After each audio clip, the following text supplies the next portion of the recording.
लगता है मुन्नी बहन जी ने इस्तीफा लेने की सोच ली है।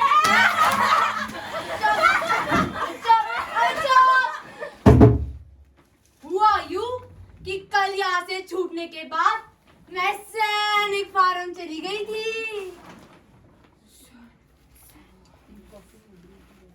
हैं? सैनिक फार्म? इतना दूर? हाँ, और पता है मैंने वहाँ क्या देखा?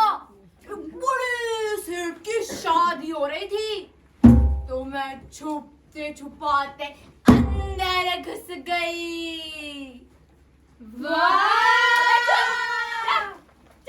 मतलब कि कुछ भी? कुछ भी लक्ष्य बुढ़ी आएंगी, मैं तो अपने दोस्तों को बताऊंगी। आगे क्या हुआ? आगे आगे मैं अंदर गई और देखा लंबे लंबे टेबल और उसमें इतना सारा खाना।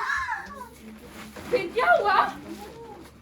फिर मैं प्लेट लेने के लिए आगे बढ़ी बढ़ी बढ़ी। फिर क्या हुआ? बड़े सामने इतना मारा, इतने थप्पड़ मारे, इतनी लातें मारी। फिर? लेकिन उन्हें भी तो बताना था ना कि मुन्नी कितनी टेढ़ी चीज है। हाँ। फिर क्या हुआ? फिर मैं टेबल के नीचे से टेंट के पीछे चली गई और वहां देखा इतना बड़ा कूड़े का ढेर, कूड़े का आसमान, कूड़े का सागर, कूड़े का स्वर। फिर क्या देखा? फिर मैंने अपना कूड़ा उठाया, कूड़ा बीनते बीनते बीनते बीनते बीनते बीनते गाड़ी गाड़ी गाड़ी गाड़ी गाड़ी गाड़ी गाड़ी और सारा कूड़ा कबाड़ी वाले को बेच दिया। पूरे 200 रुपए का मुनाफा हुआ। और बोनस में? बोनस में 2 पनीर टिक्के चट कर गई। मान गए मुन्नी बहन जी, तुम तो बहुत टेढ़ी चीज हो। अरे टेढ़ी चीज से याद आया, अपनी चमची कहाँ है?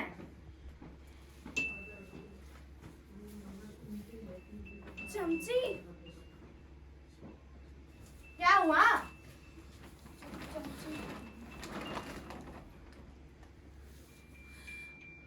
चमची वो तो नहीं रही।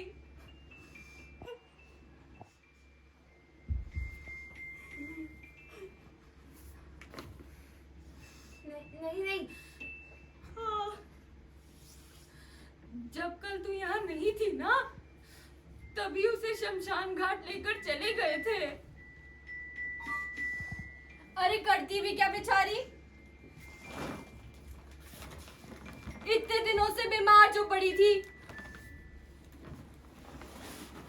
हाँ, मैं ही तो गई थी उसके बाबूजी के साथ जब उसे सरकारी अस्पताल में भर्ती कर रहे थे, लेकिन हम अस्पताल पहुंच ही ना सके। उसने रास्ते में ही अपना दम तोड़ दिया।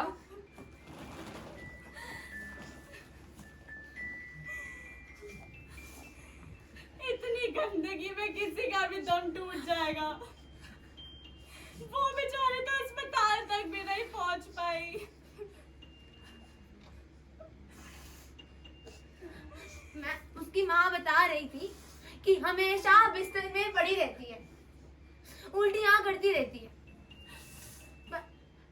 पर मुझे लगा अब तक ठीक हो गई होगी।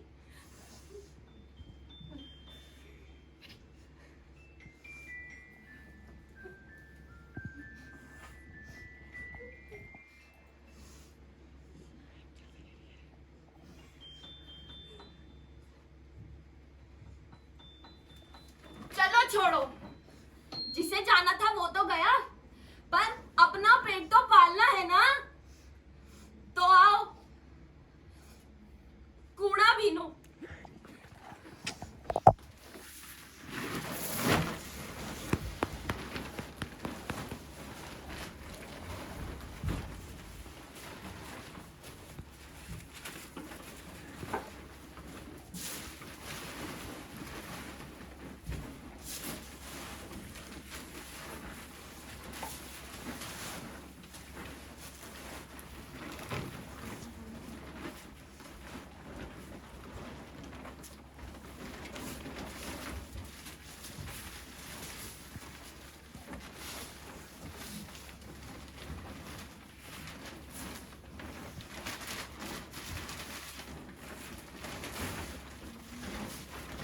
अरे दोस्तों इधर आओ जल्दी। ये तो अपने पास वाले सरकारी स्कूल की फोटो है ना। देखो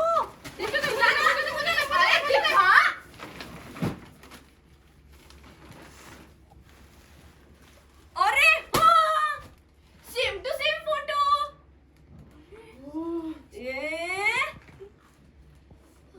पर इसमें लिखा क्या है?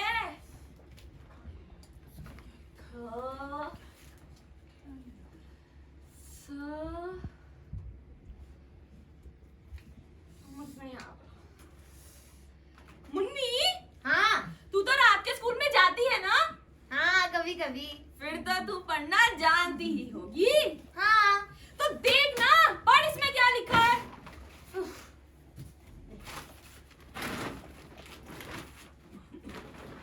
अरे ये तो पास वाले सरकारी स्कूल की खबर है। वो तो हमें भी पता है, पर पढ़ के बताना इसमें लिखा क्या है। बता रही हूँ ना। अरे पढ़। एक छठी कक्षा के लड़के ने अपने स्कूल के शौचालय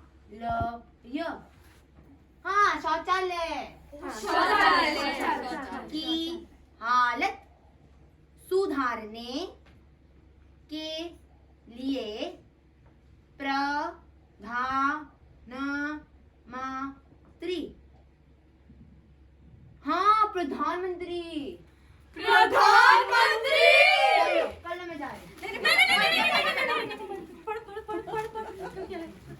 प्रधानमंत्री को चिट्ठी लिखी और उसका जवाब भी आया। अरे अब करो। और उसका जवाब भी आया।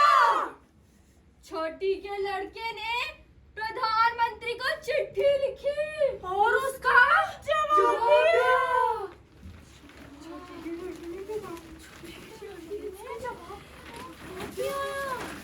दोस्तों कुछ समझे? छठी लड़का स्कूल शौचालय प्रधानमंत्री और जवाब। अरे कहना क्या चाहते मैं कहना चाहती हूँ कि हम भी अपनी बस्ती की हालत सुधारने के लिए प्रधानमंत्री को चिट्ठी लिख सकते हैं।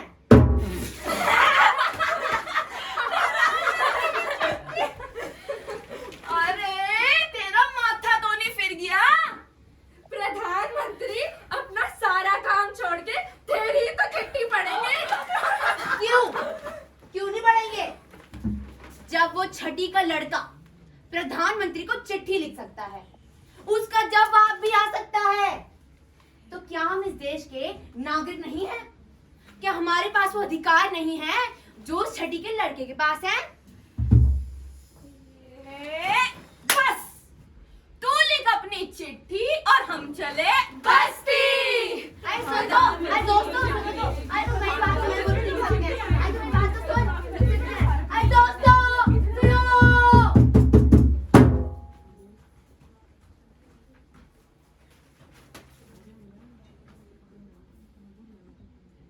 मेरे दोस्त भी मेरी बात मानने को तैयार नहीं। अब आप ही बताइए, क्या हम इस देश के नागरिक नहीं? क्या हमारे पास वो अधिकार नहीं है जो आप सभी के पास हैं? अरे मैडम जी, कभी आइएगा और यहाँ का पानी पी के देखिएगा, अगर पी पाई तो। हमारे घरों के ठीक सामने गंदी खुली नालियां बहती हैं, उनकी बदबू ऐसी कि कोई एक पल ना रुक पाए। हमारे घरों के ठीक पीछे इतना बड़ा कूड़े का ढेर है, चिकनगुनिया, डेंगू, दस्त जैसी बीमारियों की कमी नहीं। हर दूसरे घर में कोई ना कोई बीमार ही रहता है। जिस तरह चमची मरी थी ना, पिछले महीने मेरी 4 और दोस्त मर गई थी।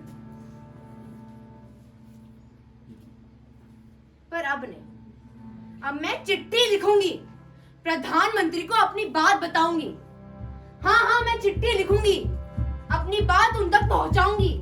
हाँ, पर कैसे लिखूं मैं चिट्ठी? कैसे पहुंचाऊं अपनी बात प्रधानमंत्री तक? कैसे लिखूं मैं चिट्ठी? कैसे पहुंचाऊं अपनी बात? मुन्नी, कौन है? कौन बुला रहा है मुझे? मुझे नहीं पहचाना? मैं मोहनदास करमचंद गांधी। बाबू, आओ। मैं अभी अपने सारे दोस्तों को बुलाती हूँ। मीना, शीला, जल्दी आओ, देखो कौन आया है। मुन्नी, मुझे बहुत खुशी हुई कि तुमने इतनी छोटी सी उम्र में इतना बड़ा कदम उठाया। पर बाबू, मेरे साथ कोई भी नहीं है। मेरे दोस्त भी मुझे पागल समझते हैं, पागल। भूल गए, पहले मैं भी तो अकेले ही चला था, बाद में पूरा देश मेरे साथ चला था। तुम्हें अकेले ही पहल करनी होगी। कौन कहता है तुम अकेली हो? मैं तुम्हारे साथ हूँ, तुम्हारे साफ मन में, तुम्हारे स्वच्छ विचारों में, और मैं हमेशा तुम्हारे साथ रहूंगा। हाँ बाबू, हाँ, मैं समझ गई। मैं चिट्ठी लिखूंगी, अपनी बात प्रधानमंत्री तक पहुंचाऊंगी। हाँ, मैं चिट्ठी लिखूंगी। हाँ, मैं चिट्ठी लिखूंगी, मैं प्रधानमंत्री को बात पहुंचाऊंगी। अरे ये मुन्नी भी पागल हो गई है, कहती है प्रधानमंत्री को चिट्ठी लिखेगी। अबे अब तुम ही बताओ, प्रधानमंत्री अपना सारा काम छोड़कर इसी की चिट्ठी पढ़ेंगे क्या? भाई चाहे कोई भी कुछ भी क्यों ना कर ले, अपनी बस्ती की हालत कभी नहीं सुधरने वाली। अरे हम मैले कुचैले लोगों की बात सुनता कौन है? क्यों? कोई क्यों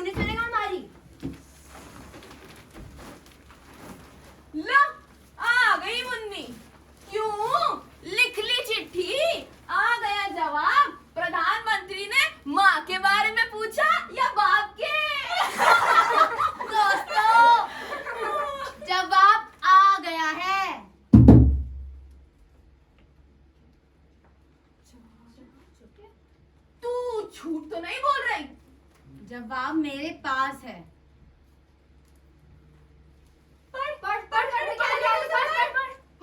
उन्होंने लिखा है, मुन्नी तुम्हारी चिट्ठी मिली, पढ़कर अच्छा लगा कि तुमने पहल की।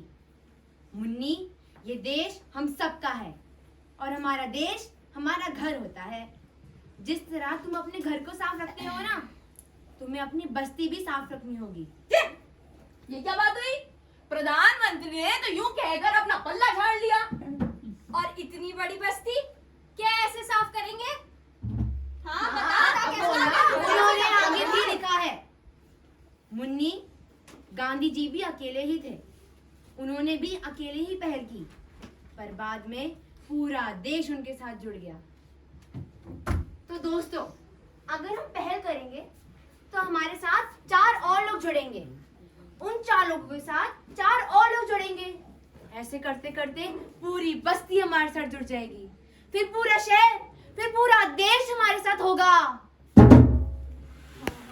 सही कह रही है।